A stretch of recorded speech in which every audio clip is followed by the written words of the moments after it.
A reading from Paul's letter to the church in Rome. Oh, the depth of the riches of the wisdom and knowledge of God! How unsearchable is his judgments, and his paths beyond tracing out. Who has known the mind of the Lord? Or who has been his counselor? Who has ever given to God that God should repay them? For from him and through him and for him are all things. To him be the glory forever.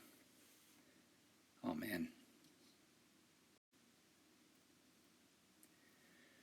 A reading from Paul's first letter to the church in Corinth. Love is patient, love is kind.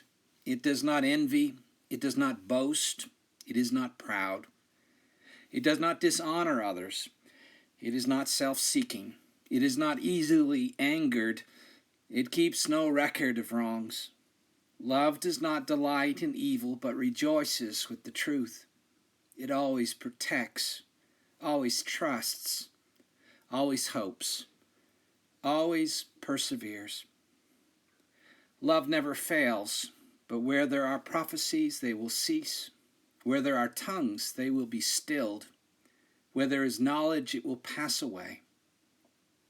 For we know in part, and we prophesy in part. But when completeness comes, what is in part disappears. When I was a child, I talked like a child, I thought like a child, I reasoned like a child. When I became a man, I put the ways of childhood behind me. For now we see only a reflection as in a mirror. Then we shall see face to face. Now I know in part. Then I shall know fully, even as I am fully known.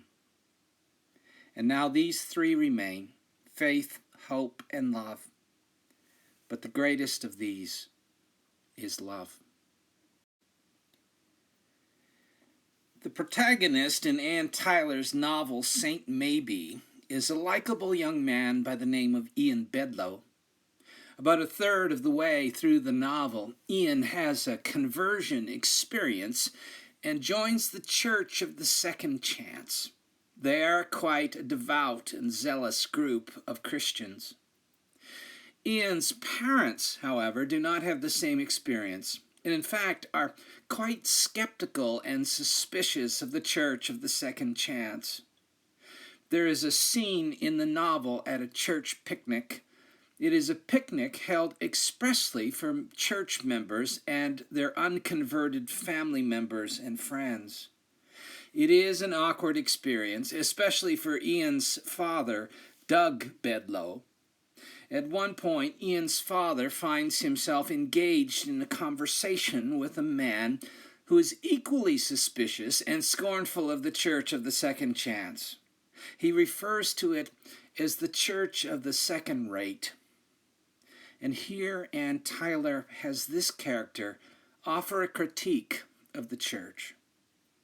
He says, "Want to know what I hate most about the Church of the Second Rate? They think they know the answers. I really hate that. I tell you, it's the people who don't know the answers who are going to go to heaven. They think they know the answers." Ministers may be particularly liable to a kind of theological or spiritual hubris. Sunday morning comes around on a regular basis, and we find we have to say something, whether we have something to say or not. So many weeks we are overextended. We have said more than we know. In other ways, perhaps it happens to you. Maybe it happens to us all in small ways. We pretend to understand or know something when clearly we don't have a clue. At our house, when something breaks or goes on the fritz, we seem to have to go through the same pattern or ritual. Karen will say, "The washing machine is not working, Rob. Can you fix it?" And I will say, well, of course. How hard can it be? I'll get my duct tape and super glue and give it a go. And then in the fullness of time, which is usually about 2 or 3 days, and after much sweating and cursing, I will give up, and Karen will phone someone who knows what they are doing. Karen says, if you don't know, just say so. Or stopped on the street, someone will ask me for directions. Can you tell me how to get to Millbank? And I will start into it. Oh, sure. You head north and you turn left on another road and right at the third farm on your left. You can't miss it. There'll be a guy there selling sweet corn at a little stand. So I'll have some vague idea. But to tell you the truth, I wouldn't take directions from me. I'm sure there are people who have taken my directions who have never been seen again. So if you don't know, just say so.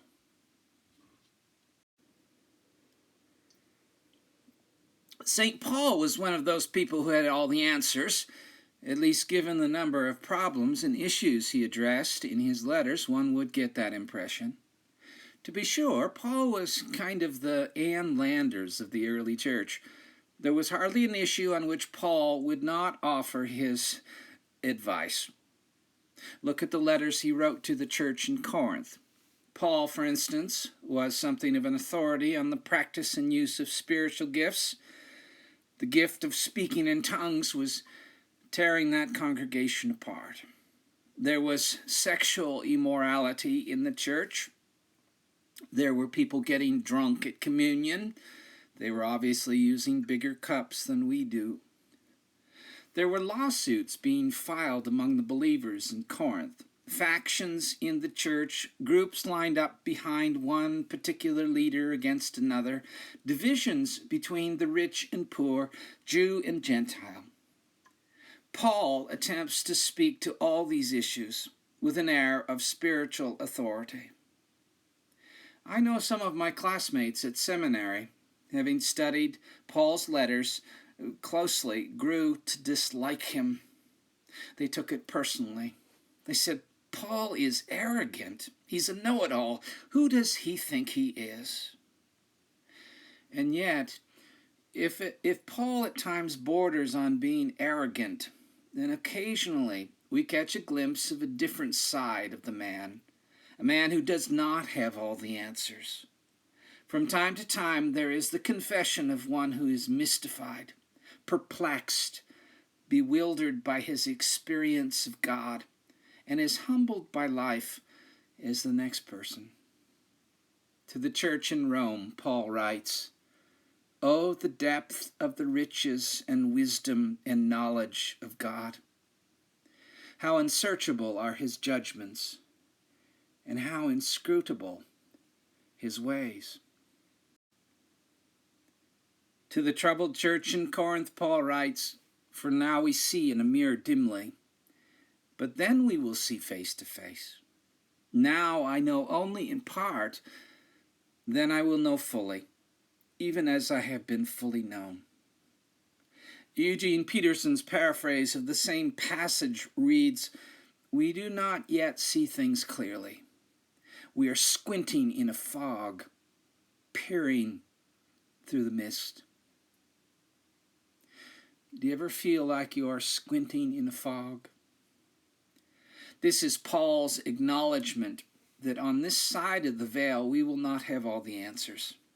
This is his confession that all knowledge, all creeds and affirmations of faith are incomplete.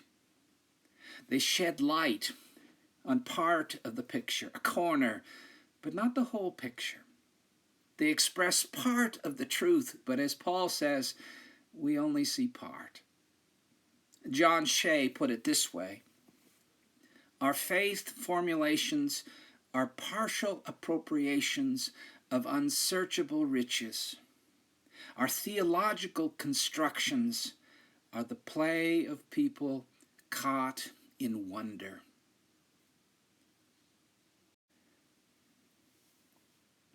You may have heard the old Jewish story. A rabbi is lying on his deathbed, and his students are lined up at his side. The wisest student beside the old rabbi, the second wisest behind him, the third wisest behind, and so on, down the length of the bed, into the hall, down the stairs, and out into the street where the simplest student is at the back of the line. The wisest student leans over and in a soft, reverent voice asks, "Great Rabbi, before you go to be with God, please tell us, what is the meaning of life?" The rabbi raises his head a little, slowly opens his eyes, drawing a rattling breath, and with great effort says, Life is a river." He shuts his eyes, dropping his head back into the pillow with exhaustion. The wisest student turns to the student behind him and says, "The rabbi says life is a river." That student turns to the one behind him and repeats this wisdom, and so on and so forth, out of the room, down the hall, down the stairs, and outside to the end of the line, until the second simplest student turns to the simplest student and says, "The rabbi says life is a river."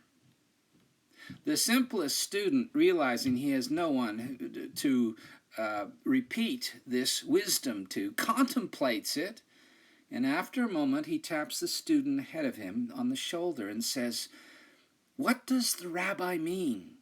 Life is a river." And so this message gets passed up to the front of the line until the second wisest whispers in the wisest student's ear. And the wisest student leans over the rabbi, and again, softly and reverently, he says, "Great Rabbi, your students have brought forth a question. Tell us, what does this mean? Life is a river." And the old rabbi raises his head again, slowly opens his eyes, draws another rattling breath, and says, "Okay, so maybe it's not a river." In spite of what you may have heard, in spite of what may be a well-earned reputation, Christians are not people who have all the answers, and neither should we pretend that we do. For now we see in a mirror dimly. We know only in part. We are pilgrims on a journey who haven't arrived. We live by faith without complete understanding.